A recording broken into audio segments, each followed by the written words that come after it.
A conversa de redação tem a participação do Eduardo Costa, do Júnior Moreira e da nossa economista, colunista de economia da Itatiaia, Rita Mundim. Há 2 dias da previsão do pico do coronavírus em Minas, o Hospital de Campanha, no Expo Minas, começa a receber hoje pacientes com a doença. E a semana, Júnior Moreira, deve ser de muita pressão pela reabertura do comércio da capital. Bom dia mais uma vez. Bom dia para você, Eustáquio, para Rita, para Eduardo, para os ouvintes do Conversa de Redação. Olha, Eustáquio, nessa questão do pico da curva, vale ressaltar que é uma previsão do governo do estado, né? Que fala que para a próxima quarta-feira, como prometido, o governo abriu aí o hospital de campanha antes desse possível pico da curva, né? Apesar que lá só temos enfermaria, não temos leitos de UTI, mas os primeiros pacientes, né, que estão sendo estabilizados vão passar para lá. A pessoa passou da UTI para a questão mais tranquila, vai lá para o hospital de campanha, hoje começa a receber esses pacientes e que bom que o hospital está aberto e vai ser de grande ajuda nos próximos dias, a gente espera, né? Agora, sobre a questão do comércio da capital, Eustáquio, é aquela questão de esperar os números, né? Pelos números que estão hoje no monitoramento, acabei de olhar os dados de monitoramento, a cidade não abre, mas esses dados são atualizados todos os dias, né? E aí, a partir dessa atualização que a gente vai entender como é que vai ficar. Por exemplo, os dados de ocupação de leitos de UTI, 85%, caiu 1%, era 86%, passou para 85%, né? E a ocupação de enfermaria, que era 68%, passou para 67%, estou falando no caso de Belo Horizonte, não os dados do estado. No caso do estado, a ocupação de UTI está em 69%, e a enfermaria caiu um pouquinho, acredito, pelo incremento dos dados colocados, ou dos leitos colocados no hospital de campanha, caiu 8% essa taxa de ocupação. Pelos dados colocados aqui agora, não tenho muita esperança que o comércio volte a abrir essa semana não, mas a gente precisa esperar como é que esses números vão nos mostrar as situações nos próximos dias. E para você, Eduardo, expectativa de reabrir pelo menos uma parte do comércio esta semana, né? Uma decisão e o início hoje do funcionamento do hospital de campanha. Ótimo dia para você, ótima semana. Boa semana para todo mundo e bom dia, boa segunda para todo mundo. Eustáquio, pelo comportamento da prefeitura, evidentemente, essa seria a pior hora. Se você julgar o histórico do comitê de crise, mas você não tem os dados, você não está lá na mesa. Não. Se você considerar o que aconteceu até hoje, chance zero de abrir nessa semana. Eu diria nas próximas 2 ou 3 semanas. Mas é por isso, né, que salta aos olhos que Betim pode despontar como dessas cidades aqui do colar metropolitano, como aquela que teve um comportamento mais aproximado do que asfixia menos. Teve um momento de abertura, fechamento, a famosa sanfona. Mas vamos torcer, né, para que o tal do pico chegue mesmo e que as coisas sejam suaves e que não precisemos usar os 30 leitos do hospital de campanha, porque eu tô aqui com o jornal aberto na internet na frente. 6 de cada 10 brasileiros relataram aumento nas contas durante a pandemia. Por causa sem dinheiro, aumentando as contas. E a outra manchete é: venda de antidepressivos cresceu 21% na pandemia de coronavírus. Quer dizer, Papai do Céu, que sempre nos socorreu, vai nos ajudar mais uma vez. Essa semana nós precisamos mais dele. E pelos próximos dias e meses também. Ô Rita Mundim, aqui pelo WhatsApp, 999967074, o Felipe do Sagrada Família diz o seguinte: se depois dessas 2 semanas de comércio fechado, o número não caiu, podemos dizer que o comércio não causa aumento do número de casos? Não, não é bem isso não, né? O que a gente tem que olhar bem é a questão do sistema de saúde. Então, acho que o comércio está fechado, a gente está só com os serviços essenciais abertos por uma questão de critério e coerência. Então, quando a gente adota algum tipo de critério, a gente tem que ter coerência e ir nessa direção, né? É o que a Prefeitura de Belo Horizonte tá fazendo. Então, nós estamos no pico da transmissão. Aí é uma questão de velocidade do vírus. Então, foi reduzido o número de atividades abertas, né? Então, para tentar diminuir essa velocidade de transmissão. E eu acredito que pelos critérios e pela coerência que foi adotada até aqui, nós não estamos na hora de voltar atrás, né, na flexibilização. Como o pico está vindo aí na próxima semana, nessa semana ou na próxima, a partir daí, então, a gente deve Daqui a pouquinho a gente continua o contato com a Rita Mundim. Ô, Júnior, já vamos emendar. Esses números de casos. Pois não, Rita. E, consequentemente, uma maior flexibilização. Mas eu acho que a gente está...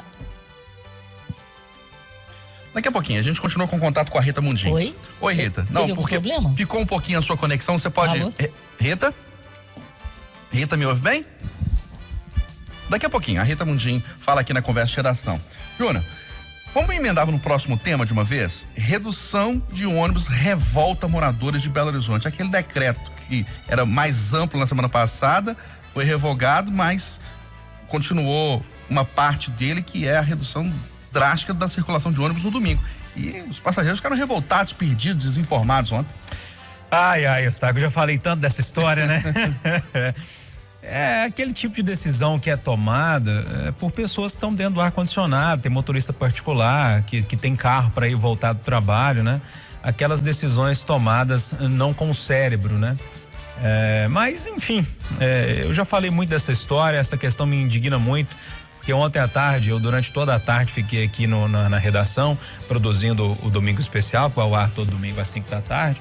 E as ligações não paravam, gente reclamando, como é que eu vou embora? Não tem ônibus. E aí, cadê? Como é que eu faço? Né? E isso foi a tarde inteira de pessoas reclamando. Eu vi uma entrevista do prefeito Alexandre Calil no sábado para a TV Band, e ele disse que não tem solução, que ninguém tem uma solução, que está sentado para tentar organizar toda essa situação. Se o prefeito que foi colocado lá, o presidente da Begatrans, todos os dois foram colocados lá para tomar essa decisão, ou para ter uma posição sobre o assunto e solucionar esse tipo de problema, não tem uma solução, quem sou eu para ter uma solução, né? Agora a obrigação não é minha, é deles. Uma solução precisa ter, e o mais rápido possível, porque tem gente que tá ficando no ponto esperando o ônibus passar e o ônibus não passa. É simples assim. Então, como é que a gente vai trabalhar? Como é que a gente vai colocar uma técnica de enfermagem dentro do hospital se ela não tem como voltar para casa? Como é que você coloca um segurança para trabalhar e ele para 2 horas da tarde, só tem ônibus 4 horas da tarde? Como é que ele vai fazer? Vai ficar 2 horas plantado em pé no sábado, no domingo, esperando o ônibus passar? Uma solução tem que ter, eu não sei qual. E eles são bem pagos para tomar essa solução, para dar essa solução para nós. Eduardo, ônibus de 6 da manhã às 10 da manhã e depois de 4 da tarde às 8 da noite, não dá? Domingo em Belo Horizonte? Isso parece que é médico, o médico fala, toma de 8 em 8 horas. Isso é brincadeira. E estoura sempre no mais fraco, né, rapaz? Estoura sempre no mais fraco. Eu estava escutando uma professora aí hoje no Jornal da Itatiaia, reclamando de tudo no ensino à distância. Nada para ela tá bom. Porque o Estado isso, porque o Estado... reclama de tudo. E o Estado de Minas, apesar de todas as dificuldades, está fazendo o tal do ensino à distância com esse Estado desse tamanho. A prefeitura, rapaz, impressionante, está caladinha com as escolas municipais. Você consegue entender, Eustáquio, que o governo de Minas faça o ensino à distância com umas mazelas, com as dificuldades, e a prefeitura da capital não? Eu não consegui entender não, Eduardo. Até hoje eu não entendi. 4 meses já e sem aula à distância. Cumpri o meu dever, botei a secretária, eu gosto da Ângela, a Ângela dá o bem, até o nome dela ajuda, botei ela no ar. Ela não explicou. E aí, sabe, mas para isso, o Sindirrede não queixa, não reclama. Agora, é difícil, rapaz. Estão tentando fazer uma reforma da Previdência na Assembleia que ou faz ou a turma não vai ter dinheiro. E os que já têm privilégios e que vão perder um pouquinho, trabalhar 1 ano a mais, estão lá, rapaz, mas 24 horas na cabeça dos deputados, pressionando tudo quanto é jeito.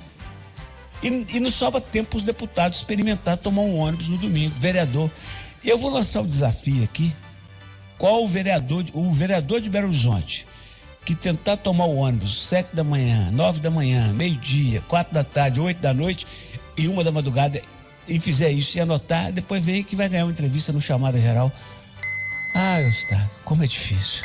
O problema é ele fazer isso agora, né, Eduardo? Depois da polêmica toda, só pra ganhar popularidade, né? Porque estamos em época de eleição. Não, mas eu ponho no ar, falo assim, a cara do senhor não queima de o senhor ter demorado tanto tempo a fazer, mas põe. É certo. Olha aqui. Só um negócio, para se colocar no projeto alguma coisa, se levar para a Câmara alguma coisa, escrever gênero, ônibus, gênero, aí eles vão discutir. Esse dia ficaram mais de 4, 5 horas discutindo, porque tinha a palavra gênero no projeto, né? Ou seja, a turma aqui só discute quando o caso envolve ideologia. Talvez a gente coloque gênero no ônibus, que aí os vereadores começam a entender que tem um problema sério aqui em Belo Horizonte que precisa ser resolvido. A parte, Pois não, Eduardo, claro. Nos últimos 20 dias, acompanhando as reportagens do Loli, as reuniões da Câmara têm durado no máximo 12 minutos. Tem umas que duram 2. As únicas reuniões que duraram foram para discutir a palavra gênero e para discutir se homenagearia ou não o presidente da República. E essa gente vai pedir seu voto em novembro, hein, gente boa? E se eu não estou enganado, o salário continua sendo pago em dia e é um salário considerável, né? Verba de gabinete também. Não houve redução na Câmara Municipal de Belo Horizonte, não. E outra coisa, só teve... lá tem horário para protocolo. Um vereador me contou que foi tentar dizer, gente, protocolar documento pode ser feito o dia inteiro. A turma que trabalha gritou, uns lá, não, tem que ser só até 3 da tarde. É vida. Aqui pelo WhatsApp, o Carlos de Caeté tá falando o seguinte: reduzir ônibus é uma burrice. Tem que aumentar a quantidade de ônibus para que os espaços sejam menos ocupados, evitando aglomeração. E ele já faz um outro comentário aqui que é o nosso próximo tema, Eduardo. Ele está dizendo o seguinte: o que causa infecção são os jovens inconsequentes que ficam na rua e voltam para casa e infectam pais e avós. Por que eu estou dizendo isso? Porque a Guarda Municipal interrompe 2 bailes funk em Contagem. Um com 150 pessoas e outro com 300.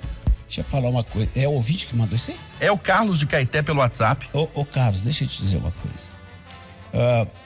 O baile não deve ser feito nesse momento. As aglomerações devem ser evitadas. Mas, Carlos, nós não podemos entrar na onda de alguns governantes de culpar a população. A culpa é sempre do cidadão. Carlos, dá uma espiada nos números da Covid-19. Vê onde está a maioria dos casos. Não está na periferia, não, amigo. Não está no baile funk, não. Eu tenho até medo de falar aqui, porque é um achômetro de um leigo, mas eu estou começando a achar que a cachaça mata, o álcool mata esse vírus. Entendeu? Porque esses moradores em situação de rua que tomam uma cachaça retada, era para estar tudo morto, se matando e nos matando. Não. A culpa não é dos jovens. Eu não recomendo a jovem nenhum ir para a rua e acho que a guarda tem que reprimir esse tipo de aglomeração, mas dizer pro coitado da periferia, o cara que não tem alternativa nenhuma de lazer, que 4 meses depois ele tem que continuar trancado dentro de casa, eu não tenho coragem, não. E aí, Júnior Moreira? Eu discordo um pouco do Eduardo. Eu acho que todo mundo tem a sua parcela de culpa. E pessoas como essas que vão pro baile funk, precisa de um baile funk agora? Alguém vai morrer por não ir no baile funk? Acho que não. Então, uma pessoa dessa que vai pro baile funk, ela tem sim a sua parcela de culpa, como o prefeito tem a parcela de culpa dele, como o secretário tem, o governador tem, o presidente também tem sua parcela de culpa. E nós, como população, acredito que temos sim, principalmente esse tipo de pessoa, que não tem senso de coletividade e vai para um baile funk desse tamanho, e aí você sabe o que acontece em baile funk, né? As pessoas se esbarram, encostam, bebem e acabam perdendo a noção de se proteger. E lógico, vai chegar em casa, vai passar pro pai, vai passar pra mãe, vai passar pra irmã. Então todo mundo tem parcela de culpa nessa história. Essas pessoas aqui, eu não tiro a culpa delas de forma alguma. Tem uma grande parcela, sim, de culpa nessa história toda. Ô Júnior, pastor, o novo ministro da Educação, Milton Ribeiro, deve tomar posse já nos próximos dias, essa semana, e ele defende, isso está repercutindo aí desde o fim de semana, ele defende educar crianças com dor e afirma que as universidades ensinam sexo sem limites. Ô Eustáquio, eu fui buscar essas falas do novo ministro, são falas mais antigas, né? A turma começa a vasculhar ali as redes sociais e tal. Gente, vamos deixar ele trabalhar? Vamos esperar começar, porque a fala o que ele disse para as pessoas próximas é que o Brasil precisava focar um pouco na questão da educação básica. Eu concordo com ele, né? No ensino fundamental, no ensino básico.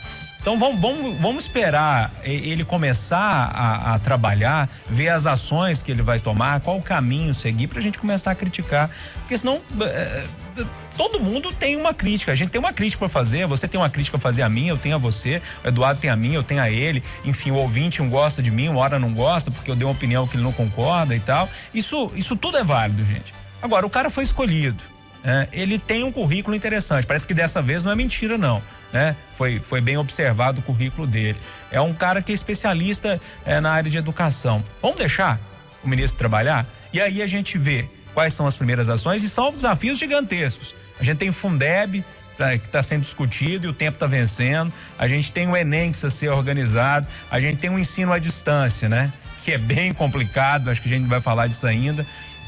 E precisa ser organizado na rede pública. Então vamos ver como é que o ministro vai trabalhar, depois a gente critica. Você vai nessa linha também, Eduardo? Mas que peleja esse ministério, hein? Ô Eustáquio, eu adoro o que eu faço, peço a Deus que me dê forças para fazer por mais tempo. Mas tem hora que eu olho pela janela, igual eu tô olhando agora, me dá uma vontade de tirar umas férias assim, pedir o chefe, a chefa, 6 meses, sabe? Pra mim voltar e falar de coisas diferentes, falando as mesmas coisas todos os dias, tá? Todo dia. E gente, há uma, sabe, é impressionante como é que é a militância no coração das pessoas. Ódio.